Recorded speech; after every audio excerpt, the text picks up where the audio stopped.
Siap. Hari ini kita masuk pertemuan pertama yang akan membahas mengenai konsep dasar pemrograman.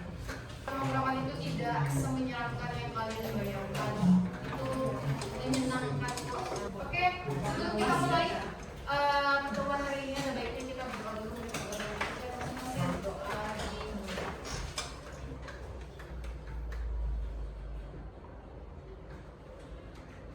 Doa selesai. Oke, semoga apa yang kita dapatkan hari ini bisa menjadi berkat bagi kita. Nanti di sini saya akan memperkenalkan diri lagi. Nama saya Bu Yuni, Syofania Engkong, agak ribet ya namanya ya. Panggil saja saya Ibu Dwi atau Ibu Dwi Yuni. Nah itu nomor HP-nya, silahkan disimpan, wajib disimpan. Karena misalkan kalian berhalangan hadir nih, bisa komunikasikan lewat WA. Emailnya itu di Syofania, itu singkatan nama saya. Kalau saya ada tugas, silakan dikirimkan ke email tersebut. S1-nya di Informatika, S2-nya Rekayasa Komputasi Peraman. Ruangan saya itu ada di gedung B. Kemudian minat saya itu ada pemrograman, kriptografi, AI ataupun NLP. Nah, berikutnya apa aja sih yang bakal kita pelajari di DDP ini? DDP saya singkat ya, dasar-dasar pemrograman. Pertemuan 1, konsep dasar pemrograman. Kedua, pengenalan Java, kemudian instalasi IDE-nya. Jadi untuk yang instalasi IDE-nya ini kita di minggu berikutnya. Silakan dibawa laptopnya, nanti kita bakal sama-sama instalnya. Kemudian yang ketiga, kita akan bahas tipe data, variabel, dan operator. 4 input data, 5 pencabangan, 6 lanjutan pencabangan, 7 pengayaan pra-UTS. Pengayaan ini jadi akan saya kasih latihan soal ke kalian. Kalau kalian bisa ngerjain pengayaan ini, otomatis UTS-nya bisa ngerjain. Kemudian yang 9 perulangan, 10 array, 11 array lanjutan, 12 pengenalan OOP, 13 sampai 15-nya ini TBP. TBP yang Team Based Project tadi. Jadi kita pertemuan 13, 14, 15 tidak akan ada tatap muka.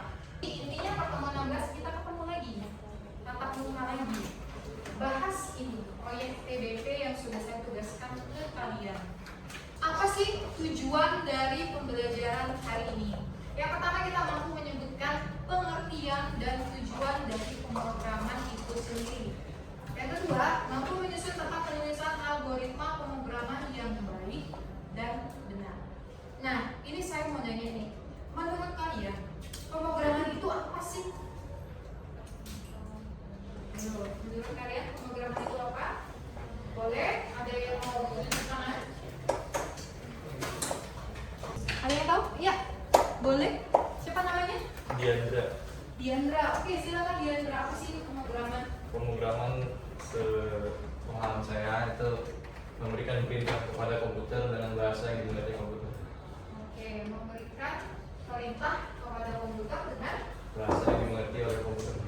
bahasa yang dimengerti oleh komputer. Oke, bagus Diandra. Ada yang mau nambahin lagi? Iya, siapa namanya? Garin. Garin. Maaf ya, Garin. Menurut aku pemrograman itu penyusunan kata-kata untuk mencapai suatu tujuan. Penyusunan Kata-kata kata-kata untuk mencapai suatu tujuan. Oke, good. Ada lagi? Ada yang mau nambahin selain Diandra dan Garin? Nggak ada? Oke, kurang lebih konsepnya udah didapat ya sama Diandra sama Garin. Ada instruksinya, ada tujuannya, kemudian menggunakan bahasa komputernya, itu kurang lebih benar konsepnya. Jadi kita lihat pemrograman itu apa sih? Nah ini pemrograman adalah proses menulis serangkaian instruksi agar komputer dapat melakukan tugas tertentu. Serangkaian instruksi tersebut ditulis dalam bahasa pemrograman. Yang kata Diandra tadi, bahasa yang dimengerti oleh komputer, namanya bahasa pemrograman yang dapat dipahami oleh komputer. Nah ini analogi pemrograman itu sendiri. Ini gambar apa? Orang otak. Ini gambar apa? Gambar orang. Gambar orang, ya benar, gambar orang. Ini orang ya. Banyak sekali. Terus apa lagi? lagi motong timun. Lagi motong sayur. Nah, pemrograman itu sama ya, proses menulis rangkaian instruksi. Jadi orang ini itu adalah programmernya, yang bikin programnya, yang bikin instruksi tadi itu adalah orang ini. Kita anggap aja dia ini kokinya ya. Ini kokinya. Terus ini apa nih? Paprika, apalah ini ya, sayur-sayur, wortel, tomat dan lain sebagainya itu adalah datanya. Inputannya apa aja sih? Ini namanya data. Kemudian instruksinya apa? Instruksinya ini. Dia lagi nonton tutorial. Itu bagaimana ya caranya ya ini? Resepnya, sorry ya. Resepnya ini. Kemudian kalau kode-kodenya, kalau di kita pemrograman resepnya itu adalah kode-kode itu yang kita ketik itu. Kemudian apalagi ya, algoritmanya apa? Algoritma prosesnya apa?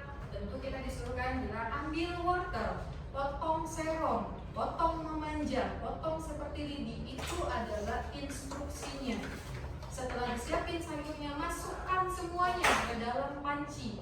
Itu adalah instruksi. Jadi selama ini yang kita kerjakan itu sebenarnya adalah pemrograman, cuma kita nggak sadar kalau yang kita lakukan itu adalah instruksi. 1, 2, 3 kayak masakan pasti ada langkah-langkahnya kan? Kalau kita nonton tutorial itu kan sama. Itulah pemrograman. Ada instruksinya, terus nanti ada tujuannya apa. Terus tujuannya apa sih? Tujuannya ini untuk membuat suatu program yang dapat memecahkan masalah. Yang tadi ada tujuannya. Tujuannya apa nih? Tujuannya itu kalau di sini kita mau bikinnya sop sayur. Anggap aja ini sop sayur ya. Jadi nanti hasil tante ini jadinya nanti ini sop ini. Kayak gitu, itu adalah tujuan pemrograman. Program yang dapat menyelesaikan masalah secara efisien, secara akurat untuk melakukan tugas tertentu. Contohnya kalau kalian pakai kalkulator, ngitung angka ribuan, perkalian itu kan pasti ribet kali ya kalau kita pakai manual ya. Makanya kita menggunakan yang namanya kalkulator. Seperti itu, sama tujuan pemrograman supaya pekerjaan kita itu lebih gampang, nggak lama-lama lagi kita ngerjainnya. Sekarang kan enak ya, kalau mau ketik dulu, kalau mau melamar kerjaan itu kita harus pakai kertas folio kayak gitu, nulis tangan. Kalau sekarang nggak, tinggal ketik aja di komputer, selesai, bawa ke print, ke percetakan, udah keluar hasilnya rapi, nggak ada titik-titiknya. Kayak gitu, itu pemrograman. Nah, bahasa pemrograman adalah aturan sintaks atau tata tulis dan semantik atau makna untuk menyusun instruksi. Ada bahasanya tadi kan. Nah, bahasanya itu diklasifikasikan menjadi 3. Yang pertama, tingkat rendah, menengah, dan tinggi. Rendah itu adalah bahasa mesin. Jadi kita nggak ngerti itu bahasanya apa. Siapa di sini pernah dengar bilangan biner, bilangan oktal, heksadesimal? Pernah dengarnya? Nah itu, kalau kita mau ngeluarin huruf A, cuma huruf A ini aja, kalau nggak huruf B deh. Huruf B ini banyak sekali, 001, saya aja udah lupa berapa ASCII-nya itu. A itu kalau saya nggak tahu 36 atau berapa ya, saya lupa itu berapa, udah lama saya nggak main itu. Jadi A itu bukan kita tinggal cari di keyboard tekan A, enggak kayak gitu. Ada 010001 kayak gitu, itu A kapital. A kecilnya beda lagi, tidak serta merta kita tekan caps lock langsung rubah A kecil, enggak, beda. Itu di zaman dulu yang mereka udah ngeluarin satu huruf itu kayaknya wah luar biasa sekali perjuangannya, udah bisa ngeluarin satu karakter, itu bener-bener luar biasa. Itu kalau ya dosen saya lama ngomongnya kayak gitu, karena saya nggak pernah nyobain yang mereka pakai kan ya. Nah itu kodenya yaitu biner 0 dan 1 dan sulit dipahami oleh manusia. Bisa kok kita pahami, cuma memang benar-benar kita harus mendalam belajarnya. Kemudian berikutnya ada, nah ini biasanya kalau tingkat rendah ini biasanya masih dipakai di elektro. Biasanya elektro main beginian. Kemudian bahasa pemrograman tingkat menengah disebut bahasa rakitan atau assembly. Ini saya yang nggak pernah dapat mata kuliah ini, contohnya assembler menggunakan kode-kode singkat. Jadi saya nggak bisa jelasin ya karena saya belum pernah nyobain. Kalau yang 01 biner hexadesimal oktal itu saya udah nyobain. Nah ini berikutnya ada bahasa pemrograman tingkat tinggi. Kenapa dibilang tingkat tinggi? Karena bahasanya dipahami oleh manusia. Jadi dia dominannya itu enggak dominan lagi sih, pasti pakai bahasa Inggris. Bisa paham kan ya? Paham kan? Sistem itu paham, apa print itu tahu kan? Nah print itu nanti bakal kita pakai itu print, scanner segala macam itu nanti ada. Jadi kita nggak pakai bahasa ibu ya, nggak bakal ada bahasa Jawa di situ, nggak bakal ada bahasa Sunda, nggak bakal ada bahasa Bangka di dalamnya. Ya, jadi benar-benar kita mesti pakai bahasa Inggris. Tapi nggak susah kok, nggak sekelas IELTS, nggak sekelas TOEFL, nggak sampai segitu ya. Nah ini contohnya yang bakal kita pelajari ada Java, Python, JavaScript, C++, C#, PHP dan lain-lainnya, masih banyak lagi. Oke, oh ya, jadi bahasa pemrograman itu ada berapa? Ada 3. Ada rendah dari bahasa mesin 01 biner. Kemudian ada menengah, itu bahasa rakitan, assembler. Kemudian ada bahasa tingkat tinggi yang dipahami oleh manusia yang biasanya menggunakan bahasa Inggris. Seperti itu. Itu yang bakal kita pelajari bahasa pemrograman tingkat tinggi. Oke lanjut. Nah ini hanya sebagiannya saja. Kalau memang ada bahasa yang tidak ada di sini ya saya mohon maaf ya, saya hanya sebagian aja ini. Karena tadi di kelas sebelumnya, ya bu nggak ada bu bahasanya di sini. Oh ya saya mau maafin hanya sebagian saja. Kalau saya tulisin semuanya sih kecil-kecil lagi nanti. Ini hanya sebagian besar yang biasanya kita kenal. Kalau kalian mungkin kenalnya Python ya. Nah karena sekarang kita lagi heboh-hebohnya Python sama React biasanya. JavaScript, nah JavaScript aja nggak saya masukin. Katanya ada yang tadi ada yang pakai HTML, ada? Ada yang masih pakai HTML? Ada? Nah ada ya, ada HTML, apa-apa. Oke, lanjut ini bahasa pemrogramannya. Nanti silakan kalian bacalah ya semuanya ya, materinya pasti akan saya share. Berikutnya ini paradigma pemrograman. Paradigma pemrograman itu adalah gaya atau teknik penulisan kode program. Sebuah bahasa itu bisa mendukung lebih dari satu paradigma. Jadi paradigmanya itu ada 2. Yang pertama, pemrograman terstruktur yang bakal kita pelajari itu adalah terstruktur. Yang kedua itu ada orientasi objek atau object oriented programming. Itu yang bakal kita pelajari di semester 4. Jadi untuk dasar kita belajar yang struktur dulu. Bedanya apa sih Bu antara struktur dengan berorientasi objek? Dari namanya juga kalian udah bisa membedakan. Terstruktur, ya kalau kalian pernah lihat struktur organisasi itu dari atas ke bawah kan, urutan gaya sama. Dia juga berupa proses-proses. Dari proses 1, lanjut proses 2, lanjut proses 3 sampai proses seterusnya. Proses 1 nggak bisa loncat ke proses 3. Harus lewat proses 2 terlebih dahulu. Makanya dia dibilang terstruktur. Urutan. Berarti harus dikerjain satu dulu. Jadi kalau kalian miss di langkah yang keempat, nggak bisa maju di langkah yang kelima. Selesai dulu nih yang 4 nih. Itu namanya terstruktur. Biasanya untuk proyek-proyek sederhana yang tidak terlalu rumit lah. Nah, kalau orientasi objek sama, dia berorientasi pada objek. Jadi nanti dia punya objek. Objek itu yang bakal disuruh, ayo selesaiin masalahnya. Objek A selesaiin masalah ini. Objek B selesaiin masalah B. Objek C selesaiin masalah D. Jadi seperti itu, nggak perlu langkah-langkah, nggak.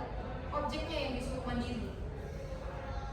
Kayak gitu. Dan dia biasanya kalau orientasi objek itu skala proyeknya proyek skala besar. Nah ini berfokus pada objek-objek apa yang dapat menyelesaikan masalah. Sedangkan terstruktur berfokus pada langkah-langkah untuk menyelesaikan masalah. Langkah-langkah. Sedangkan ini objek-objeknya apa?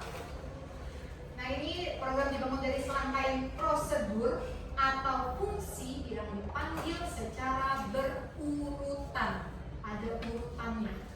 Kalau yang ini enggak, program dibangun dari objek yang berinteraksi. Setiap objek merupakan instan dari suatu kelas yang mengandung atribut dan metodenya. Misalnya ini, ada objeknya, kelasnya itu adalah kelas mobil. Objeknya apa kalau mobil? Mobil banyak nggak jenis mobil? Ada yang mereknya Avanza, ada yang mereknya asingnya, ada yang truk itu saya lupa apa mereknya ya. Apa tuh yang depannya saya lupa itu. Pokoknya banyak lah ya, Isuzu apa segala macam itu kan. Nah, mereka itu punya metodenya yang beda-beda. Enggak, metode atributnya dulu. Avanza kalau sekelas-kelas kayak gitu berapa bannya? Ada 4. Kalau truk ada berapa? Ada 6 kan ya. Nah itu pasti fungsinya beda-beda kan. Kalau kita mau pindahan mau pakai mobil yang mana? Mobil Xenia. Mobil Xenia efektif bisa sih, bisa efektif. Rugi nggak kita kalau pindahan pakai mobil Xenia? Rugi, makanya kita suruh pakai truk atau pickup. Nah itu. Jadi kalau mau pindahan nih, objek yang mana? Oh objek C. Objek C kompak. Jadi bisa ngangkut barang dalam barang banyak sekali jalan sangkut semuanya. Gak mungkin kita pakai Xenia kan? Boleh sih tapi gak efektif. Kan biaya, nanti mobilnya rusak lagi. Ya enggak? Oke? Udah paham? Jadi maksud dari objek itu perbedaan antara objek dan terstruktur. Dari kata-katanya aja kalian udah tahu perbedaannya apa, struktur dan objek. Oke lanjut. Nah ini langkah-langkah pemrogramannya ada 6. Yang pertama kita mendefinisikan masalah. Kemudian kita tentukan solusi dan memilih algoritma. Tulis programnya apa, uji programnya apa, susun dokumentasi dan pemeliharaan programnya. Ini langkah-langkahnya, lanjut. Nah konsep dasarnya itu ada banyak sekali, ada berapa yang ada 8 ya? 7. Ada 7. Tapi untuk pertemuan satu hari ini saya fokuskan kepada algoritma dan flowchart-nya saja. Nanti pertemuan berikutnya nih kita ketemu variabel dan seterusnya itu di pertemuan berikutnya. Kita bahas satu-satu. Yang pertama ada algoritma. Algoritma adalah urutan langkah logis dan sistematis untuk menyelesaikan masalah. Ciri-ciri algoritma yang baik terdiri dari input, proses, output, jelas dan tidak ambigu, efektif dan efisien. Oke, di sini saya mau tanya. Di sini semuanya sudah tahu nggak cara bikin mie instan itu kayak gimana sih? Kan semua makan kan ya? Makan nggak kalian? Makan ya, makan semua ya. Berarti aman ya. Saya bersalah aja ya. Nah, makan semua mie instan itu gimana sih caranya sampai kita bisa dapat mie instan di depan kita itu gimana caranya? Gimana caranya? Gak mungkin kan ya kalau kita mau masak mie instan tapi mie-nya nggak ada, atau mau masak nasi goreng nasinya nggak ada, itu udah jelas gagal dari awal, ya. Jadi apa nih yang harus kita lakuin? Algoritmanya apa aja dulu nih? Ayo lihat ini, urutan langkah, ada input sampai dengan efektif dan efisien. Apa yang pertama? Pergi ke toko, beli mie,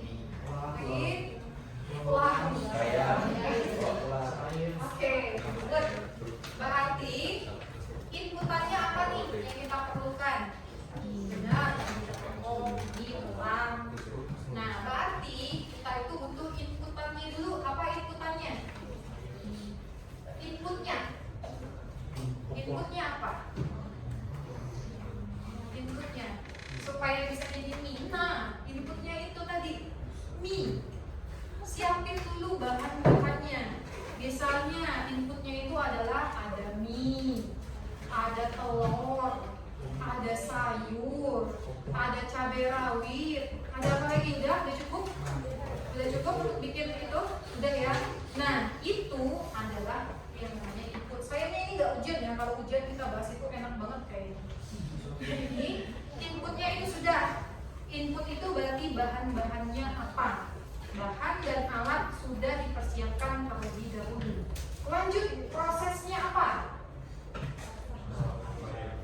Bagaimana caranya? Pertama, Jangan kompor.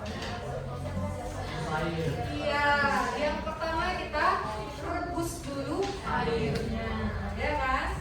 Rebus dulu airnya. Ini langsung dicemplungin nggak minyak? Atau tunggu sampai mendidih? Ya mana tahu di sini ada ya yang langsung ya, yang pengen teksturnya mengembang sekali ya. Apa ya? Sekarang orang itu beda-beda. Ya masalah. Oke, berarti di sini kita tunggu sampai mendidih ya. Oke, rebus air dan tunggu sampai mendidih. Nah, itu langkah yang pertama. Langkah yang kedua, udah mendidih nih, ngapain? Masukkan minyak, masukkan telur, masukkan sayur, masukkan cabai rawit.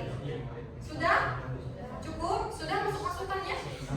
Sudah termasuk semuanya? Sudah. Habis itu ngapain lagi? Habis masukin semua bahan-bahannya. Iya, kita tunggu sampai waktu yang kita inginkan ya. Kadang kan ada yang mau teksturnya lembek banget, kadang ada yang teksturnya pendek, ada yang keras-kerasnya seperti itu. Nah itu tergantung kalian yang mau tunggunya seberapa lama. Nah sambil tunggu itu mungkin ada yang udah siapin bumbunya ya.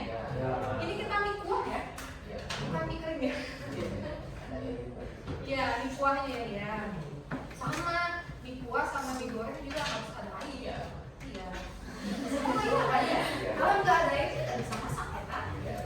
Nah itu. Udah, berarti ada yang sambil nunggu sambil potong bumbunya ya? Oke, berarti siapin bumbunya di dalam wadah. Udah nih, lanjutnya apa lagi? Bumbu-bumbunya dimasukkan ya ke wadahnya. Habis itu?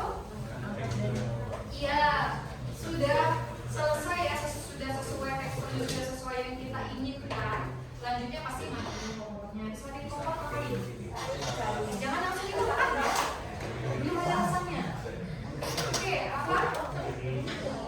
Iya, dituangkan dulu ke wadahnya. Jangan jadi kanibal, panas-panas dimakan ya. Itu kanibal kayak masih panas, masih mendidih langsung dimakan ya. Ya gitu cara mainnya. Jadi kita tuangkan dulu ke wadahnya. Habis itu iya, diaduk bumbunya sampai merata. Habis itu iya, siap disantap. Itu namanya algoritma. Oke, intinya tentunya ada proses-prosesnya. Ada input, proses, output, jelas dan tidak ambigu. Misalnya masukkan semua bahan-bahannya. Apa nih yang dimasukkan? Nanti kalau semua yang ada di meja itu ada apapun nanti kalian masukkan semuanya. Itu namanya nggak jelas. Masukkan mie, masukkan telur, masukkan sayur. Itu namanya jelas. Kemudian efektif dan efisien. Nah berikutnya tata cara penulisannya ada 3. Ada uraian deskriptif, ada pseudokode, dan yang terakhir ada flowchart. Uraian deskriptif yang tadi kita lakukan, masukkan minyak, persiapkan bahan terlebih dahulu, itu namanya uraian deskripsi. Bahasa kita, bagaimana cara kita menggambarkan prosesnya. Kalau yang pseudokode, kode atau tanda berupa penjelasan. Ini biasanya kalau cara kita belajar nih ya, biasanya kalau ada yang males itu pakai panah-panah, dia pakai simbol-simbol, karena tiap orang itu kan cara belajarnya kan beda-beda. Dia bisa pakai simbol-simbol seperti apa kayak gitu biasanya. Dan yang terakhir ada flowchart, penulisan algoritma dengan menggunakan notasi grafik atau gambar. Berarti ada deskriptif, baru yang menggunakan bahasa sehari-hari. Pseudokode sama juga yang bisa dipahami oleh manusia, tapi dia kayak ada pakai simbol-simbolnya, bisa pakai tanda panah atau apa. Dan yang terakhir ada flowchart menggunakan notasi grafik. Notasinya seperti apa? Nah, ini adalah notasi dasarnya. Saya ajarin yang dasarnya aja. Karena kalau sudah di semester berikutnya kita nggak pakai lagi yang namanya flowchart. Itu udah main yang namanya diagram. Ada kelas diagram banyak sekali di IRT dan lain sebagainya. Itu banyak. Nah ini yang pertama. Nah ini terminal ya. Gambarnya itu kayak persegi panjang, tapi di sisi kanan dan kirinya dia setengah lingkaran. Saya nggak tahu nih. Pertama kita apa namanya nih? Belum ada, belum diketahui namanya. Masa ini tabung ya? Oh, mirip-mirip tabung lah ya. Iya lah, mirip-mirip tabung. Nah ini namanya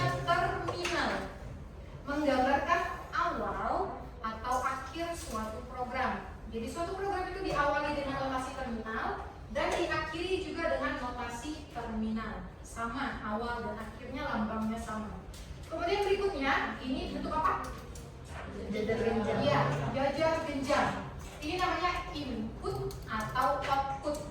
Jadi inputnya tadi pakai notasi ini juga, jajar genjang.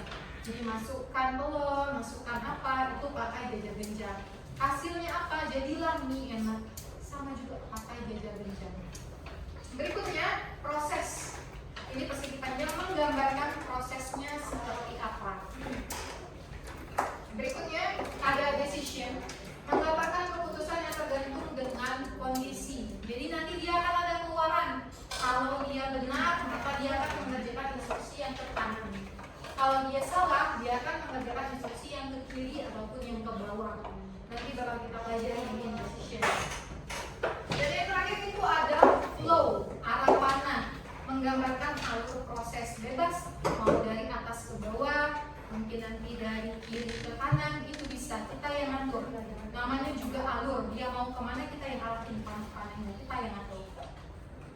Nah ini contohnya. Oke, Biandra silakan dibaca soalnya yang biru itu.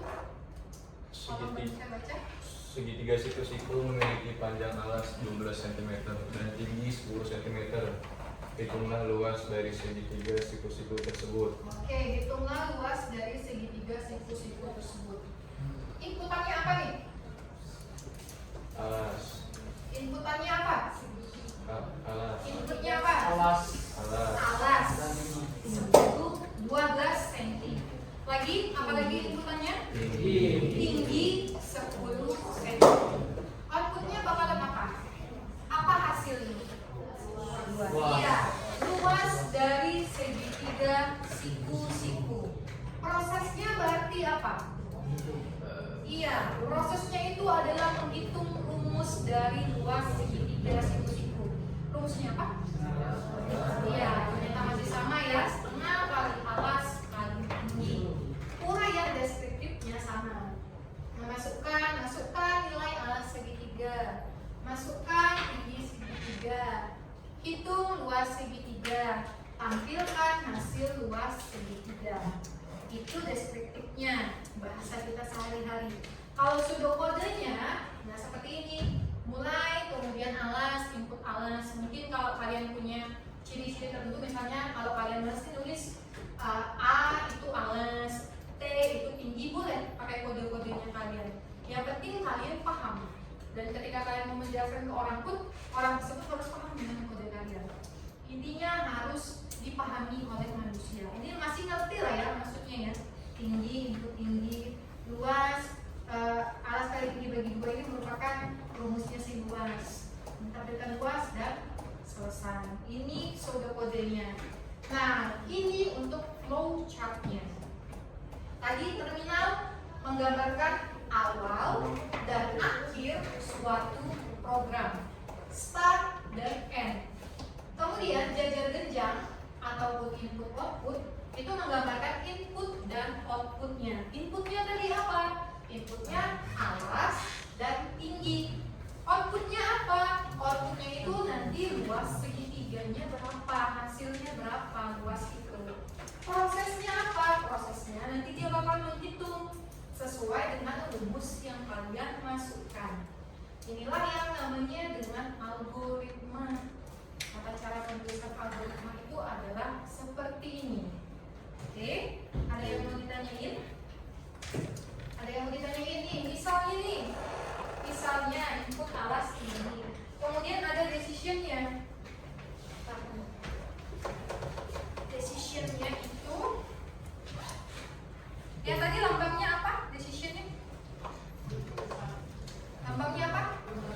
Ya, belah ketupat. Anggapnya itu ya start. Nah, saya mohon maaf lah kalau gambar saya agak jelek.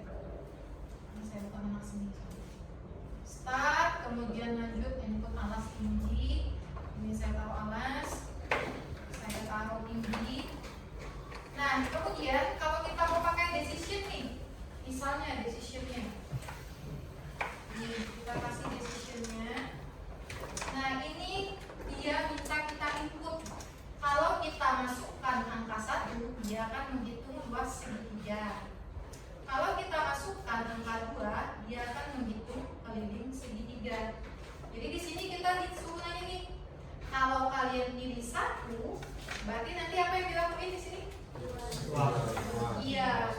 luasnya.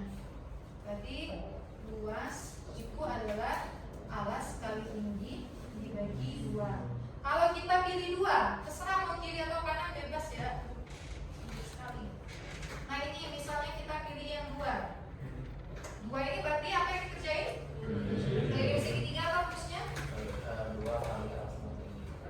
2 kali alas tambah 2 kali tinggi, atau bisa juga A atau B atau C atau B tambah C gitu ya. Oke, nah ini kemudian setelah ini lanjutnya apa Bu? Sudah berakhir belum? Ini kan baru prosesnya ya. Nah, ini baru prosesnya. Nanti dari sebelah sini ya. Prosesnya itu boleh ke atas, boleh nggak apa-apa, nggak masalah. Prosesnya itu akan menghasilkan output. Di sini berarti luas segitiga, hasil dari luas segitiga. Kemudian yang di sini akan menghasilkan apa? Keliling segitiga. Output genjang. Nanti di sini keliling dari segitiga. Nah, dua-duanya bakal ketemu di titik yang sama. Udah tampil kan? Kelilingnya udah tampil, luasnya udah tampil, nanti ketemu di satu titik. Nih, ketemunya di satu titik yaitu N. Nah, N karena sudah selesai. Nah, arahnya sama. Kalau sudah selesai silakan diarahkan ke N-nya. Itu. Ini karena pendek ya, ini nggak bisa dihapus lagi. Oke, paham? Untuk yang flowchartnya kalau pakai decision, karena nanti kita tugasnya pakai decision. Tinggal kita pilih inputnya, ya atau tidak. Masukkan angka 1, pasti kalau 1 dia pasti ngerjain yang luas segitiga. Kalau usernya masukkan angka 2, dia bakal ngerjain keliling segitiga. Gak bakal mungkin kalau kalian ditanya 2, hasilnya itu luas, gak mungkin. Biasanya salahnya di rumusnya. Seperti itu. Ya. Oke. Ada lagi yang mau ditanyain untuk uraian deskriptif, pseudokode, dan flowchart? Enggak? Aman? Kita lanjut ya. Slide berikutnya ya. Lanjut, nah ini kelebihan dan kekurangan program tentunya untuk membantu menyelesaikan masalah yang kompleks. Jadi pekerjaan kita akan lebih efektif dan efisien. Kemudian menjadi keterampilan penting di era digital. Kekurangannya membutuhkan logika dan ketelitian. Ya, memang harus pakai logika ya. Kemudian memerlukan waktu belajar yang cukup, karena kalau cuma di sini aja belajarnya kita nggak bakal pintar. Lama pintarnya boleh, bisa pintar kok, cuma agak lama. Kemudian bisa terjadi bug atau error yang sulit dideteksi. Ini udah biasa lah ya, makanan sehari-harinya anak TI ngerjain begini. Pasti ada, kalian pasti ketemu kok. Tidak selamanya kalian harus jalan terus. Pasti ada saatnya kalian error. Dan biasanya jangan takut ya, yang cewek-cewek biasanya masih takut dulu nih. Yang error itu biasanya ya, yang tidak kalian bayangkan. Seperti misalnya cuman kurang titik koma aja. Cuman gara-gara titik koma ya, itu bisa banyak sekali errornya. Cuman gara-gara itu aja. Kurang satu huruf, kurang titik koma. Misalnya kalian nulis perinlen, itu ada yang nulis petinlen. Itu biasa itu, saya temuin itu. Apa itu petin-petin? Saya nggak tahu apa itu petin. Nah, oh, petin kata saya. Oh iya Bu, cuman itu aja. Jadi jangan takut. Intinya kalau kalian teliti, aman lah, kalian pasti tahu. Karena biasanya kalau kita jalanin program, dia ngasih tahu tuh gimana errornya. Di line keberapa kamu errornya, di baris keberapa. Tinggal kalian lihat aja itu, baca instruksinya. Oh, kurang di sini, kurang huruf. Oh, kurang titik koma, kurang tutup hurufnya. Itu kalau kita di pemrograman antara huruf I kecil, I besar, L sama angka 1, itu nanti kalian lihatnya pasti sama. Itu susah membedakannya, apalagi I besar dengan L. Itu susah. Ah, itu bukan I Bu, bukan, itu L. Beda sekali antara I dan L. I kecil bagaimana tandanya? I kecil ada titik di atasnya. Kalau L kecil, iya ada sedikit tangkainya kan, L kan di atasnya ada tangkai, di bawahnya ada sedikit papan-papannya. Itu kalian harus benar-benar merhatiin. Biasanya salahnya pasti di situ I L1 sama I L1 sama I besar. Biasanya kayak gitu aja. aman kok, tidak seburuk itu kok, tidak seperti yang kalian pikirkan. Bisa terjadi bug atau error yang sulit dideteksi. Itu bagian kekurangannya. Nah, kesimpulannya, pemrograman itu adalah proses menulis serangkaian instruksi menggunakan bahasa pemrograman yang tujuannya untuk menyelesaikan masalah sehingga memudahkan pekerjaan kita. Dan bahasa pemrograman itu ada 3, apa aja? Rendah, menengah, dan tinggi. Rendah itu apa? Bahasa mesin. Pakai apa dia kalau bahasa mesin? Ya, bilangan biner 0 dan 1. Kalau bahasa mesin, yang menengah. Bahasa rakitan. Iya, bahasa rakitan ataupun assembler.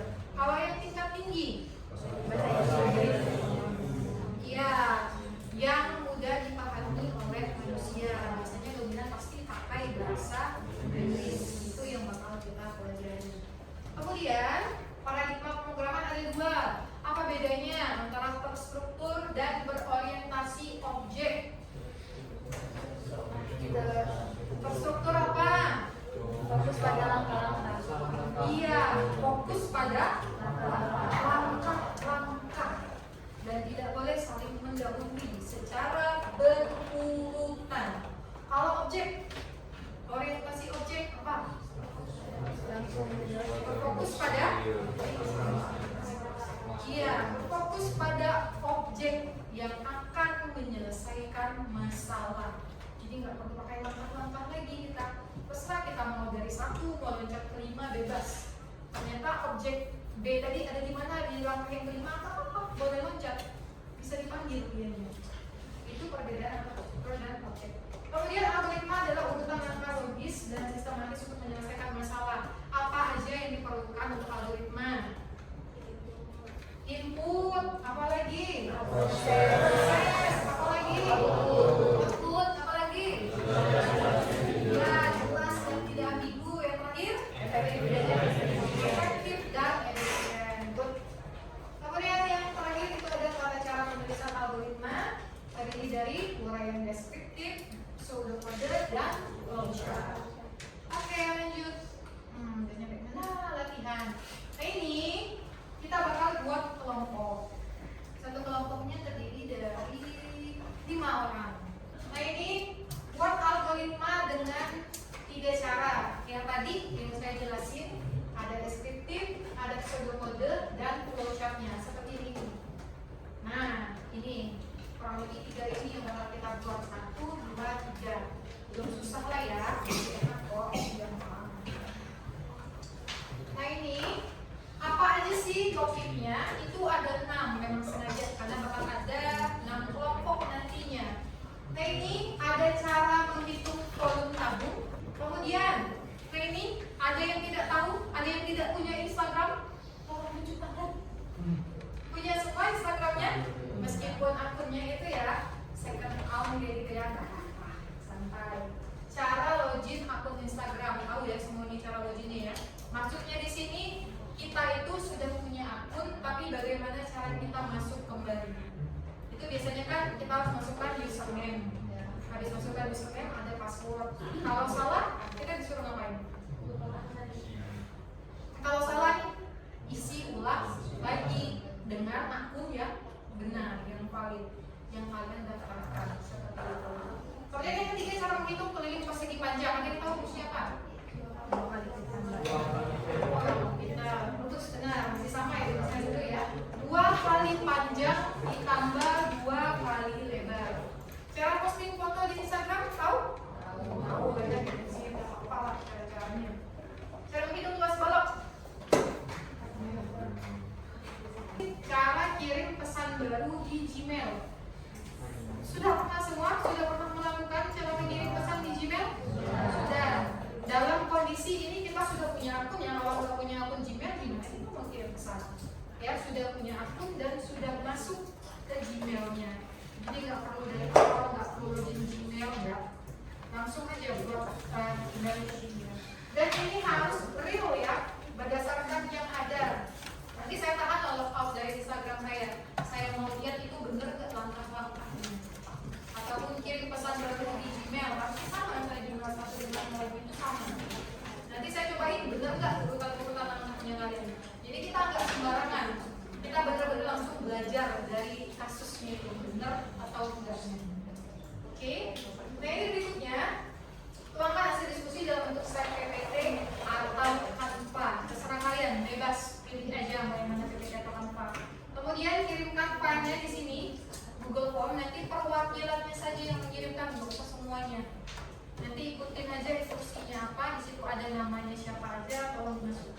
dan dikumpulkan paling lambat 30 Agustus jam 23.59. Minggu depan kita bakal belajar tentang Java. Yang kita pakai itu adalah bahasa Java. Untuk materinya pengenalan Java, kemudian nanti kita minggu depan bakal ada instalasi IDE-nya. Terus yang bakal kita pakai NetBeans 24. Dan di minggu depannya lagi kita bakal belajar minggu yang sama ya, minggu kedua. Kita akan belajar pembuatan program sederhana. Kita sudah sampai di akhir slide. Semoga apa yang saya berikan hari ini bisa kalian ingat, bisa kalian pahami untuk kedepannya sebagai referensi kalian mengerjakan tugas. Saya juga mohon maaf bila ada kekurangan dan kesalahan. Kita